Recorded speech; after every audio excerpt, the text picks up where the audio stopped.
All right, what's up, folks? So, in this episode, I would like to talk about an alternative investment that I've been actually dabbling on ever since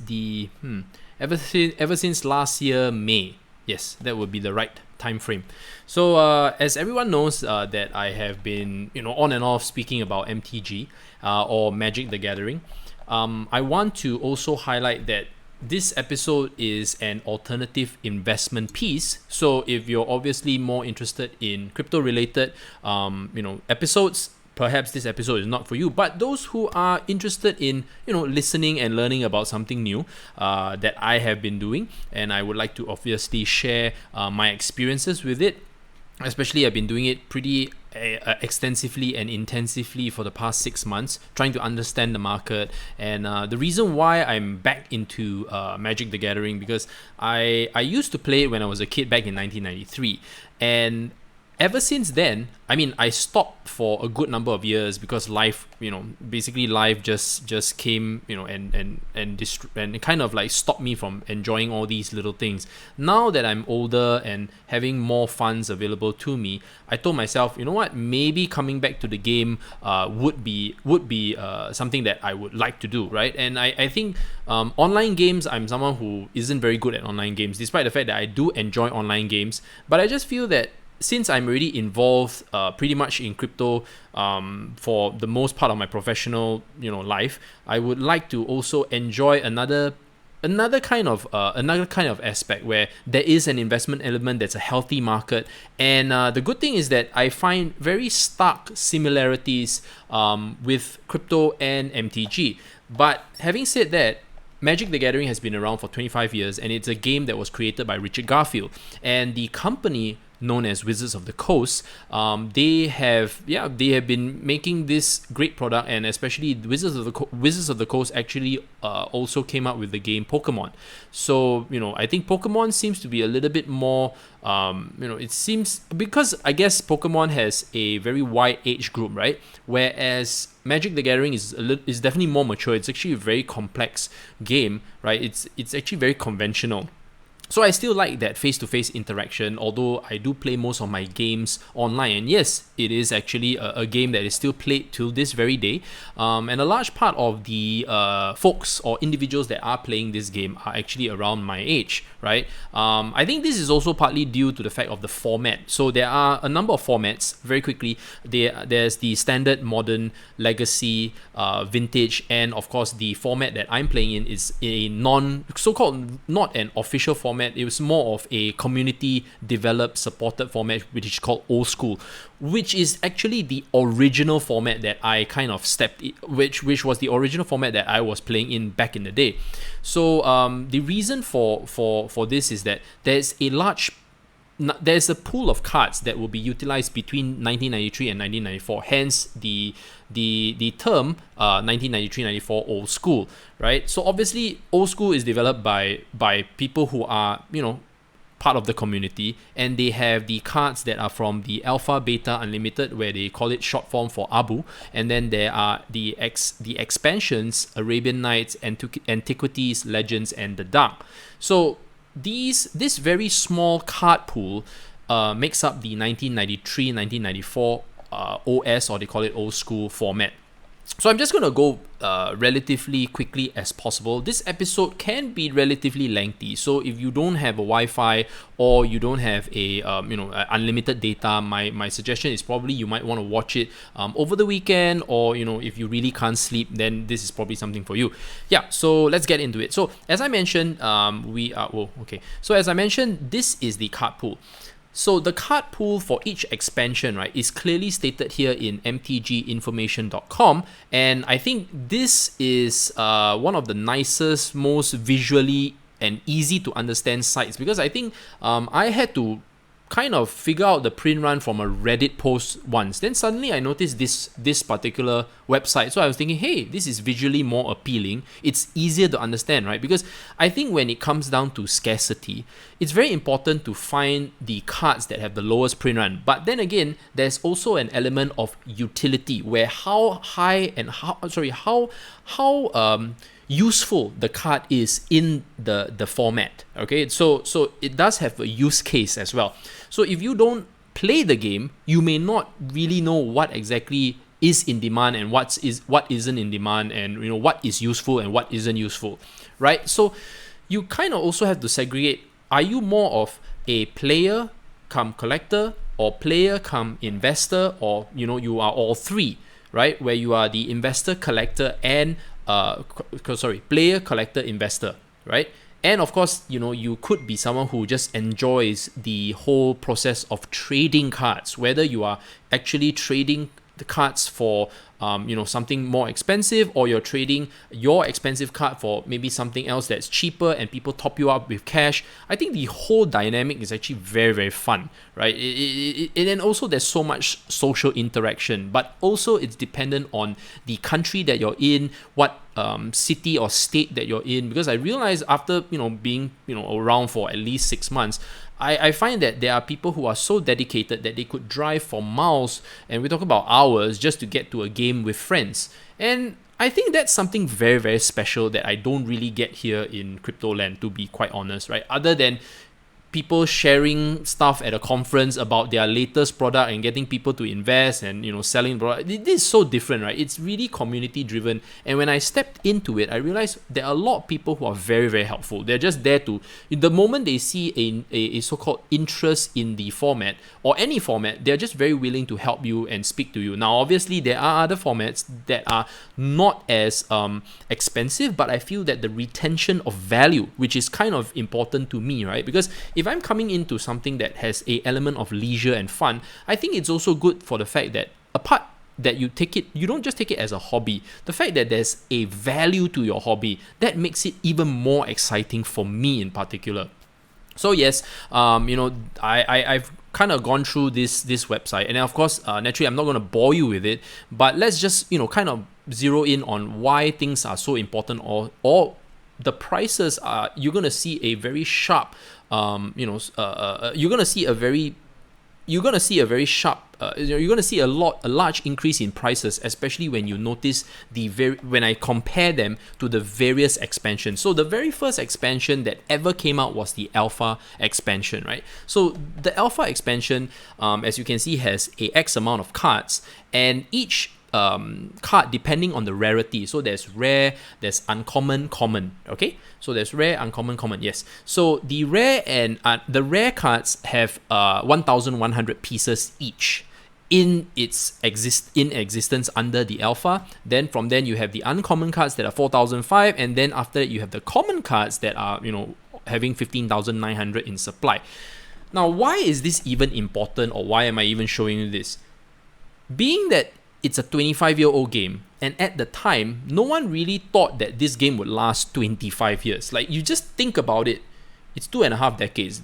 This game is older than most people, okay? And the fact that it's still around, it piques my interest, and obviously, I think that financial aspect and that community that has been around it, so much money has flown into it. I think it deserves a episode entirely on its own. That's why I'm putting this as 0-1. I know I've spoken about it, but I never put this as a 0-1 episode. So at least if you're watching this for the very first time, you're not like, it's going to be a pretty complete episode. And if you do decide to get into it, this episode will probably give you at least enough information to kind of kickstart that very first collection. So, when I first started, I didn't have all this, so I'm piecing everything together as much as possible. I don't want to do a part 1, part 2, part 3, but I want to try to squeeze everything at least in this 45 minutes to an hour. So right now, when I look at all this, right, obviously Alpha cards are one of the most crazy expensive, guys. Crazy expensive. Like, we're talking about common cards that go for $200 each. And yes, it is $200 US each. Now, the thing about Alpha, Beta, and Unlimited, right? They are the most sought after. Now, obviously, Unlimited has a lot of supply in the market. Naturally, it's the cheapest and the most easiest to kind of get into. It's not going to cause a big hit to your wallet. Now, the thing about Alpha and Beta is that they are black bordered. So meaning to say that they have a black border, and also the difference. Also, let me kind of get you the difference as well. So alpha cards. So let's just look at the Black Lotus, right? So Black Lotus is one of the most coveted, most popular and prominent cards, right? So if you look at it, right, I can't really pop out the card, but if you look at it, it has very nice, very unique rounded corners. Okay, so let me just do a duplicate here, and we go to the Black Lotus of beta. Sorry, I kind of like should have prepared this so that it streamlines. Okay, so as you can see, right, there is a difference in the way the cut of the card. So Alpha was the very first set, right? And nobody expected that the card would actually go to this. The game would even last this long, right? So it was just basically a play test, and these professors coming up with this game. It's all very nerdy, and if you are into high fantasy, this game was kind of the game that defined it all. Especially I'm a big fan of medieval stuff, and dragons and sorcery, and knights in shining armor and all that shit. So this game kind of appealed to me the most, and yeah, so I kind of enjoyed it. And obviously, when I kind of looked at it, right, I was like, oh, okay, how do you differentiate then? So first, you need to understand that the corners, right, is what defines them. So both are black bordered if you look at it, but the way that the corners are cut, right, back in the day, is a big difference in the price. You'll be thinking, okay, is there any difference in what it does? No, it doesn't. Okay, so this is the part that is gonna be a little bit mind-boggling, because there's no difference when you are having this card, right?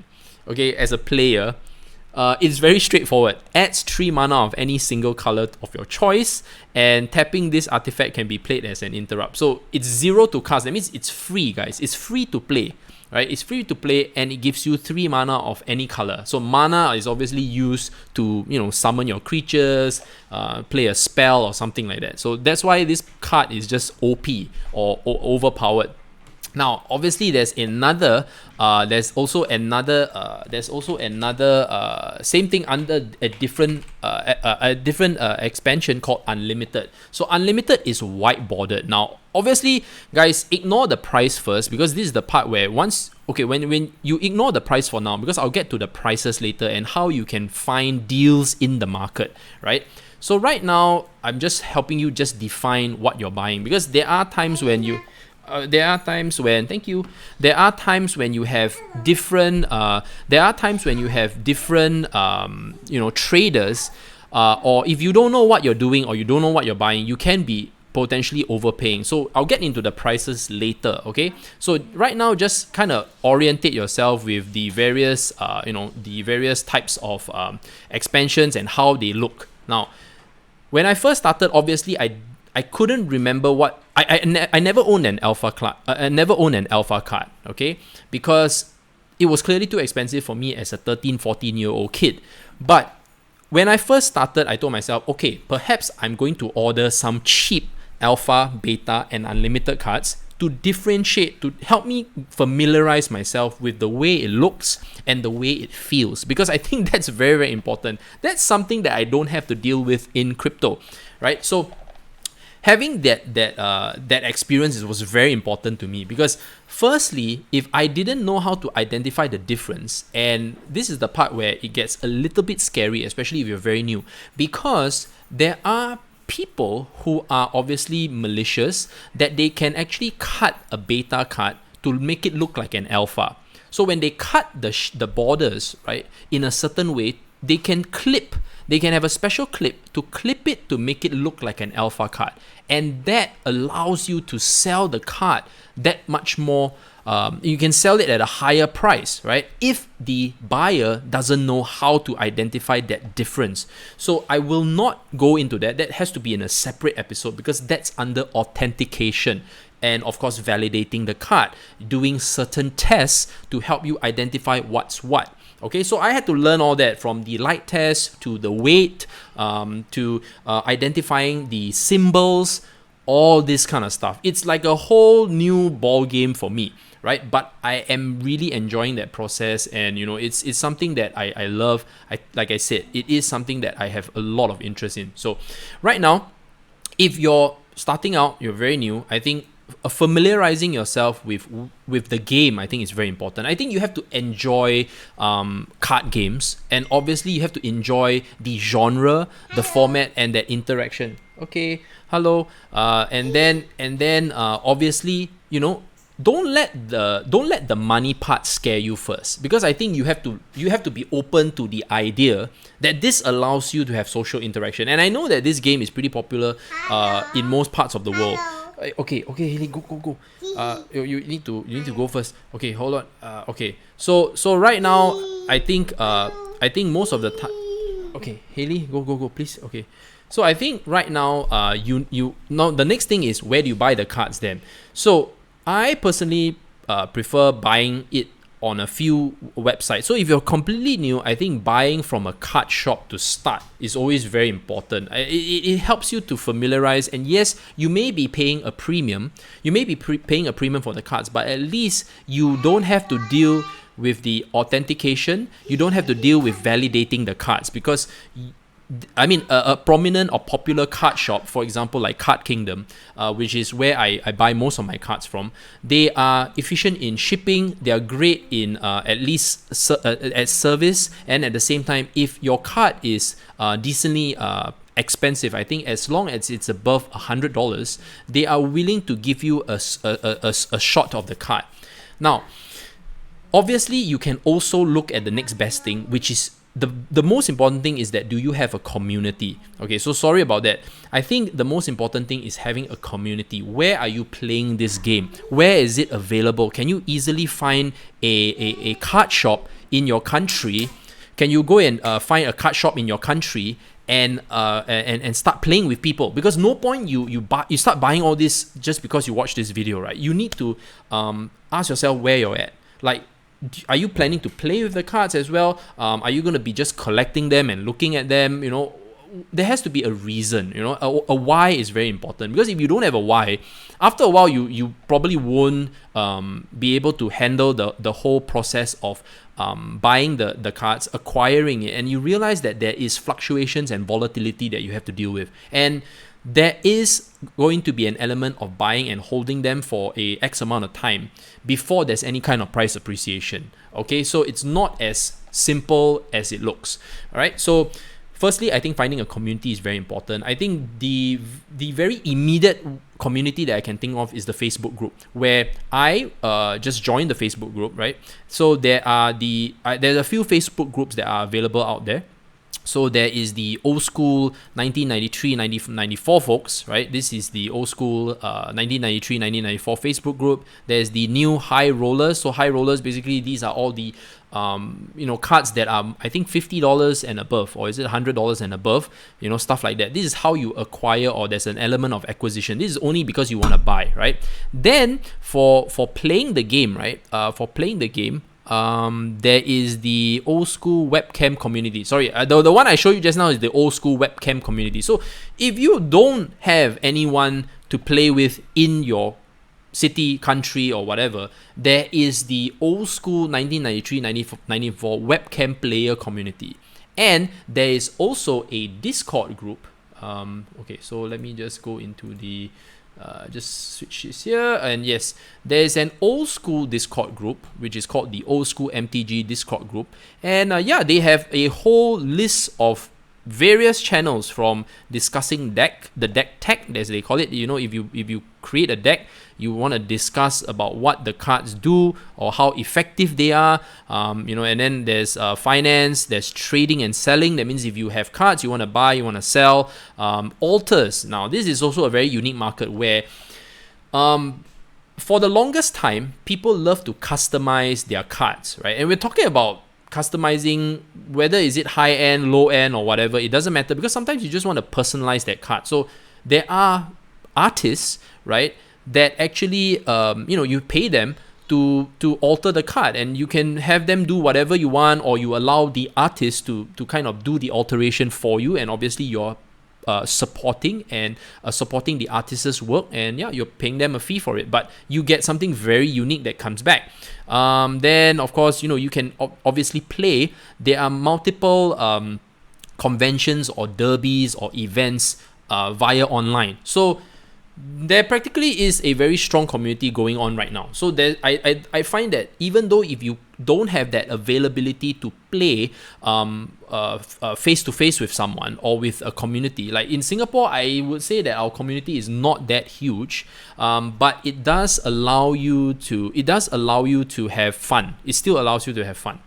So for me, I personally love playing online and offline as well.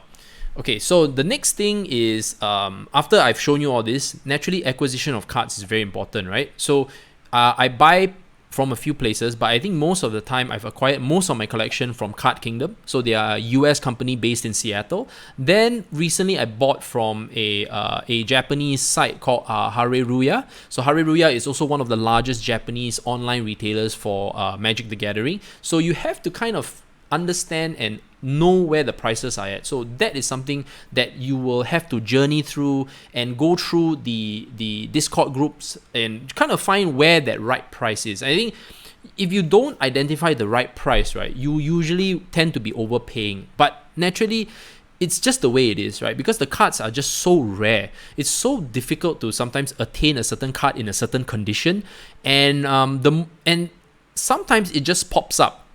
So there is a decent amount of tracking that you have to do. You have to be like, a little bit more attentive to what people are posting, because don't forget, these are cards that sometimes people have been having in their basement or their closet or whatever, and then finally when they decided to do some spring cleaning, and poop, the collection pops out.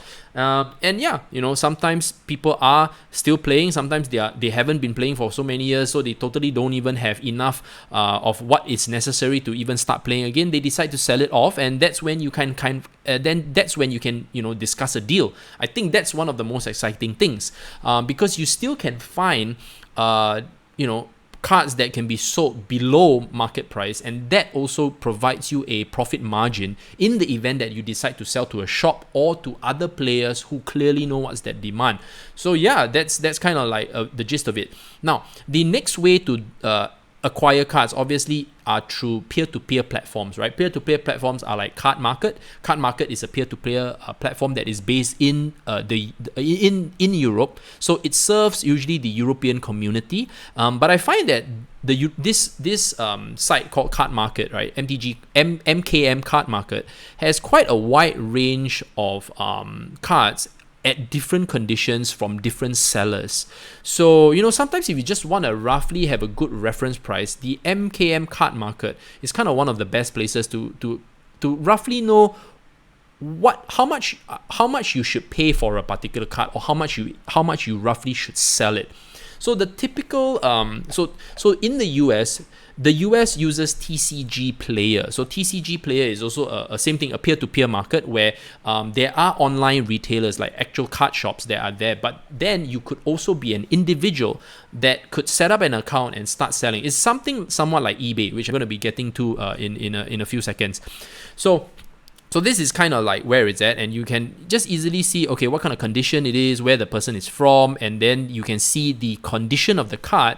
So you can always ask for more pictures. You never ever just take it as this and then you go and buy, right? You always can ask, can I have close-ups, videos, so on and so forth. Now, this is obviously the challenge, right? Because the counterfeit market is also decently strong. And sometimes good counterfeits, you cannot tell from just the picture alone, unless it is really bad.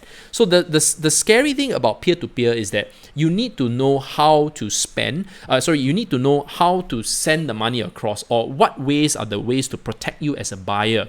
So of course, for now, everybody just uses PayPal, right? Because PayPal, this is eBay, but yeah, when you use PayPal, there is there's a buyer's insurance protection, where in the event that the card turns out not to be satisfactory, or it turns out to be a counterfeit, fake, the condition was not as communicated, right? Because sometimes from the picture it looks anywhere from near mint to excellent condition, but when it comes, it's actually light plate or moderately plate or even heavy plate. So there are certain traders that take advantage of the lighting and certain angles so they can push a card. And obviously, if you don't know how to ask the right questions, you could potentially get hosed. So This is probably going to be another episode, but let's move forward a little bit faster.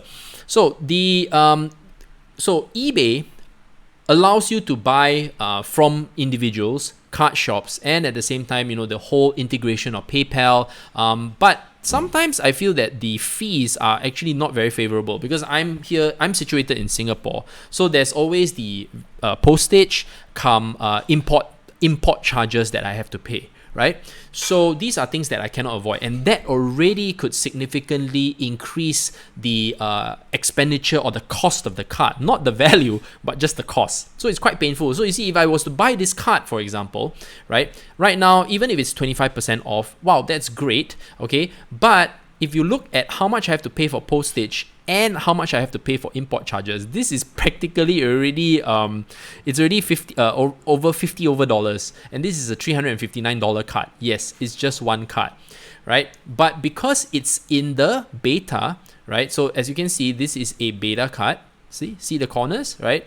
And this is a very popular card that is used, but it is only I think, if I'm not wrong, so if you're not very familiar, you can always refer, and if it says counter spell, so how you do is you just reference here, and it says counter spell, so it's 12,600. So the counter spell is an uncommon card, okay? So here, obviously, it being in beta, there's more in print, so there's about 12,600, and for here as an alpha card, it's only 4,005. So that's how you kind of identify. Now, be careful. Obviously, a seller, for example, this particular seller has 3,414, so it's a very high score. So I don't think he will ever make mistakes in identifying the card. But there are times when people are not very familiar with, especially now with the whole influx of CE, Collector's Edition, and International Edition.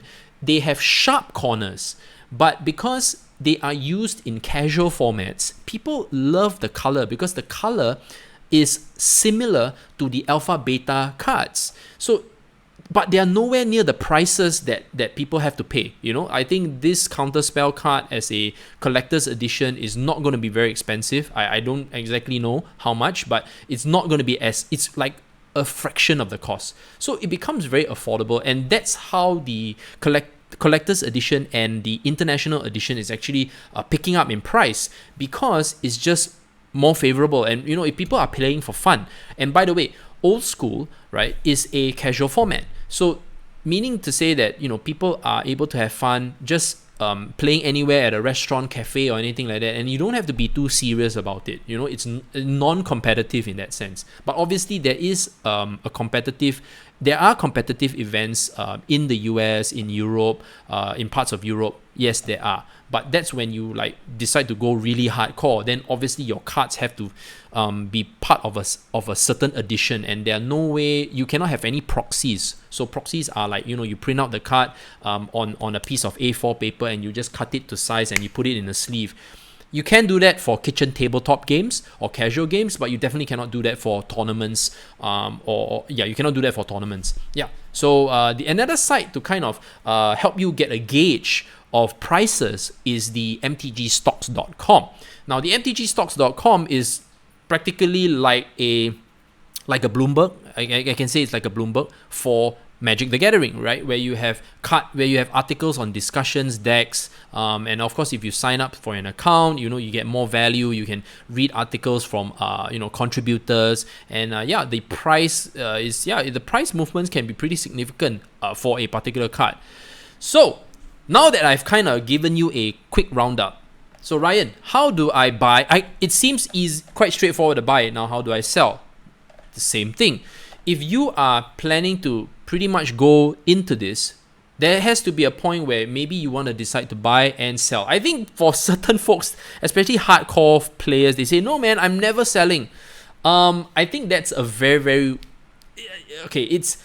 For someone who bought 20 years ago, naturally they don't have the intention to sell, because the capital that they needed to buy the cards was so small that they are sitting on significant piles of cash.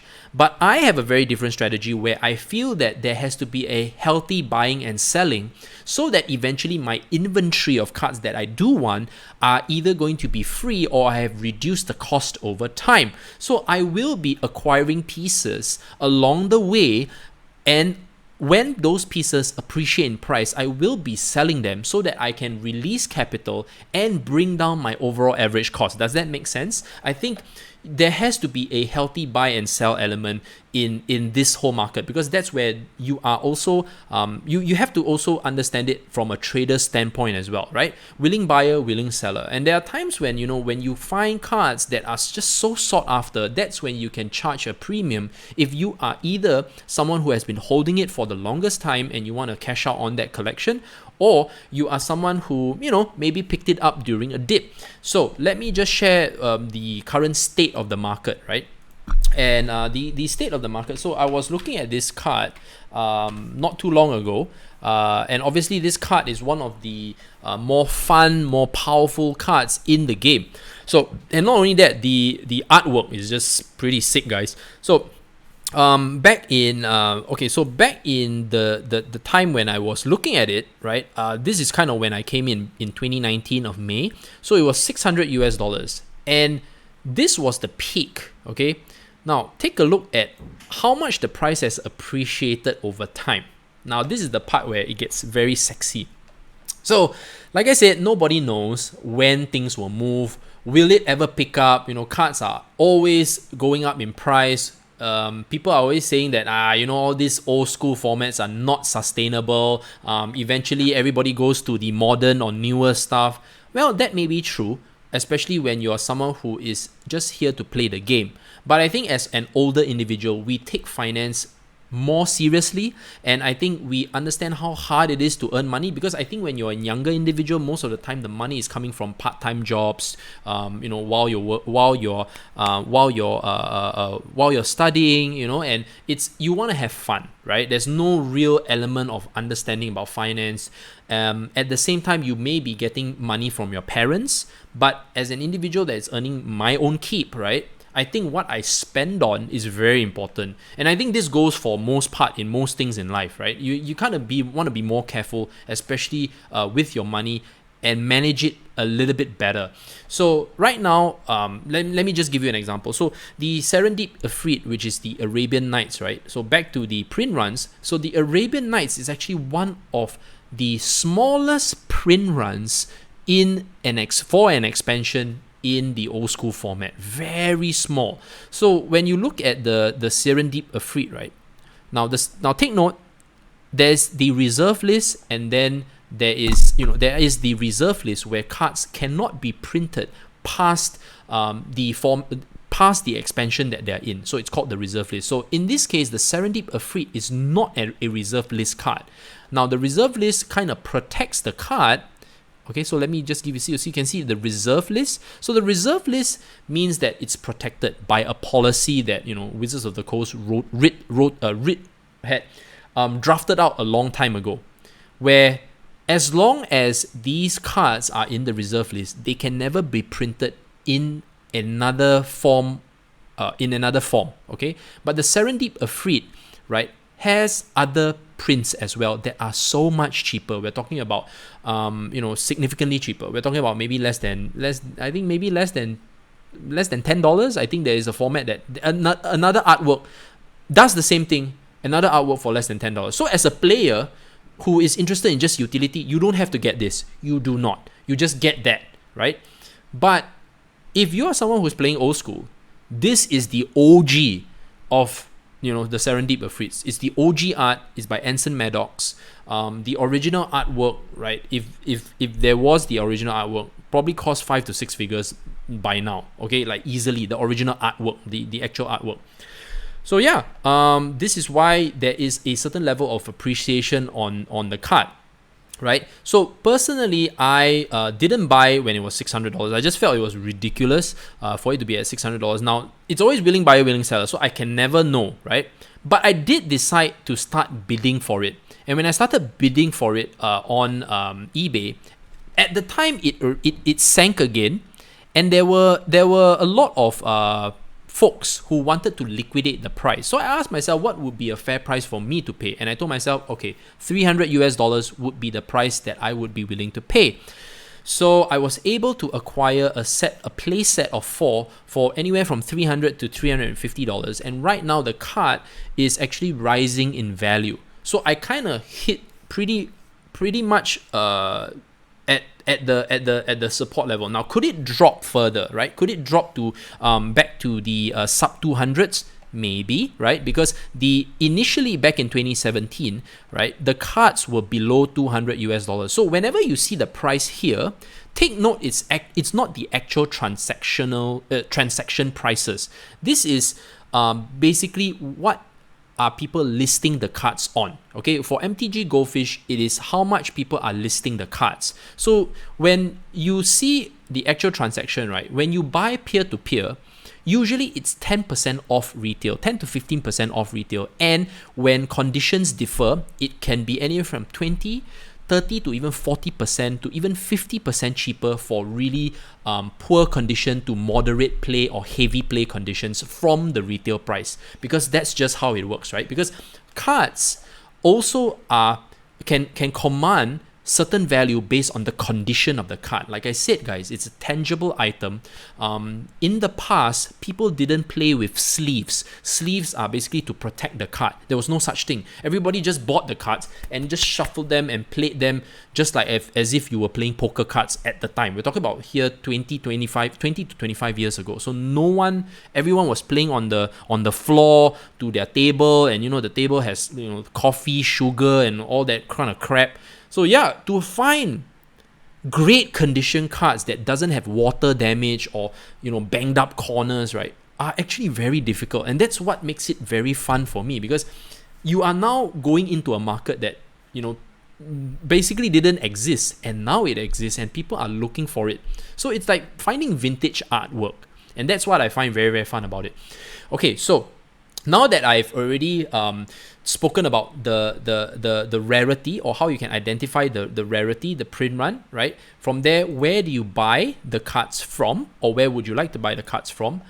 So as I mentioned, identifying whether you like to play the game, right? Whether you want to be a collector, a player come collector come investor, or just a player collector. That means investor means you don't care about the price, right? You're just there to collect because you just want to buy back a piece of your childhood that you enjoyed playing the game last time, but now you're just more well-to-do. You have money sitting aside. You don't mind just putting some money in. This is definitely one of those things, right?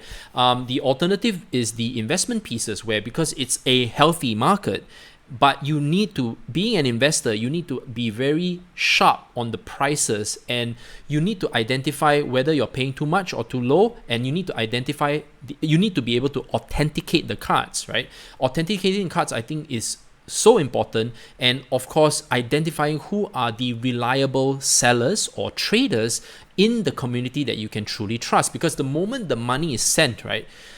Sure, if you're using PayPal, you definitely can protect yourself, right? In the event the deal doesn't go well, you can always do a refund. But of course, that refund takes anywhere from 1 to 2 months. But if you are someone who's very comfortable with that trader, you can do bank transfer. That means it's straight up to him. You save a lot on fees, and you can save a lot on fees, that's for sure. And you can have very kind or cheap shipping arrangements, because this person already knows how to package the cards and bring and of course have them shipped to you safely, right? Because it is, after all, a tangible item. So if you are someone who's in the US, that's a very, very big market. If you're in Europe, it's also a very big market. Most of the traders that I kind of notice, they're either from Italy, Germany, France, right? So these are the 3 main ones. Of course, there could be other, reputable traders as well, but I noticed that these are the 3 main countries. US, straight up, it's a lot of folks in the US. They're always meeting at conventions within the US. It's very well supported. So I find it's very exciting. Then, of course, in Japan, there's also a decently healthy community as well. So yeah, so we have covered the online shops, where to buy, how to kind of track prices, where to track prices, and of course, naturally, if you are someone who kind of want to get back into it, you need to identify all these things. So Facebook groups, Discord is very, very important because you get to speak to people, right? And you know what? At the end of the day, have fun. It doesn't matter how you decide to get into it, how much money you want to put aside or whatever. I think that's all up to you, right? How much you want to put in to get started on an old school deck and just playing for fun. I'm always open to having games with folks anywhere around the world. And yeah, like I said, if you decide to make it into a serious piece where you want to start building a portfolio, right? I think there are so many articles and so many individuals who are into the MTG finance arena, and you can find them in the old school Discord group, which I just linked. And yeah, that's where you can start as well. So anyway, guys, thank you so much for watching this video. In the next episode, I will be covering authentication and doing the respective tests and trying to identify whether the card is real or not. Alright guys, thank you so much for watching. See you in the next live stream.